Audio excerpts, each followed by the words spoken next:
Dans ma petite ville, on était juste 4000, puis la rue principale s'appelait Saint-Cyril. La coop, le gaz-bar, la caisse pop, le croque-mort et le magasin général. Quand j'y retourne, ça me fait mal. Il tombe une bombe sur la rue principale depuis qu'ils ont construit le centre d'achat. Je m'appelle donc Jean-Louis Tripp, je suis auteur de bande dessinée. Je fais actuellement une série que je co-scénarise et co-dessine avec notre auteur de bande dessinée français, vivant à Montréal comme moi, qui s'appelle Régis Loisel. Cette série s'appelle Magasin Général. L'histoire est inspirée d'un scénario de Loisel appelé À la Capra. Alors il me raconte l'histoire et c'est en gros le point de départ de Magasin Général, sauf que ça se passait pas du tout au Québec, ça se passait dans une petite vallée perdue quelque part au fin fond de la France.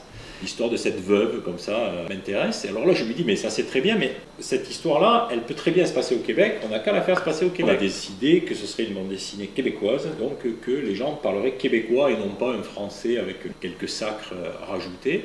Et donc là, on a fait appel à un auteur québécois qui s'appelle Jimmy Beaulieu pour nous aider à remettre en forme les dialogues, pour qu'ils aient cette vérité syntaxique et au niveau du vocabulaire québécois. Comment avez-vous effectué toutes vos recherches donc sur ce Québec profond? Alors, donc, au début, on a cherché un petit peu, on a interrogé à droite à gauche, on s'est promené dans les campagnes, on a ramené des photos des villages, on a fait des visites au musée McCord, on a eu le contact de monsieur qui s'appelle Michel Laurent, qui est conservateur au musée, ex-musée de la civilisation, qui s'appelle maintenant Musée de l'Amérique française, je crois, à Québec.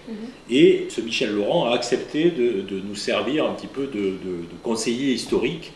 Et alors là, c'était extraordinaire, parce que chaque fois qu'on se posait une question vraiment spécifique, je vais prendre un exemple. À un moment, il y a l'anniversaire d'un des personnages, qui s'appelle Gaëtan, et donc là, on ne savait pas comment est-ce qu'il fallait faire souffler des bougies, qu'est-ce qu'on lui chantait bon anniversaire, etc. On est en 1927.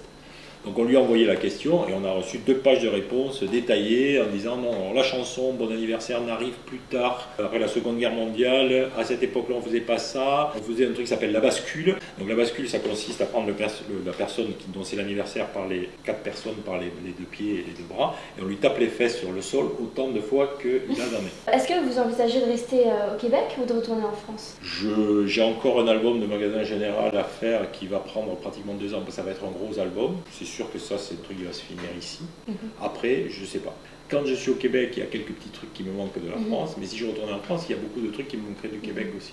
Je pense que c'est plus cool ici quand même. Avant l'avenue du centre d'achat sur la grande rue, c'était plus vivant que ça. Des discussions en bicycle, des cousines en visite. Ça n'en demande comme en Afrique. Quand j'y retourne, c'est pathétique. Ça va donc bien mal, c'est la rue principale depuis qu'ils ont construit le McDonald's.